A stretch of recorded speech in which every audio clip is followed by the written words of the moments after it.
Berdasarkan keterangan dari toko emas Melati di kawasan Cinde, Sabtu 3 Desember 2016, harga emas di awal bulan Desember 2016 mengalami sedikit penurunan, yaitu sebesar 3,2 juta rupiah per suku, jika dibandingkan dengan harga emas di bulan November sebesar 3,3 juta rupiah per suku.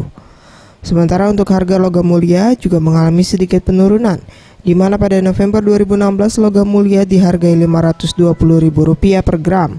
Kini di bulan Desember 2016 harga logam mulia Rp510.000 per gram.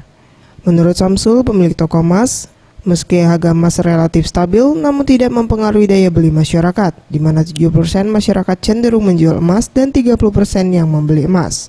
Kalau Desember ini diperkirakan agak stabil ini.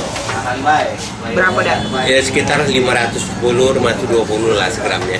Untuk sukunya, Pak? Sukunya 32. Ya. Mega Dwi Handayani, Sriwijaya TV.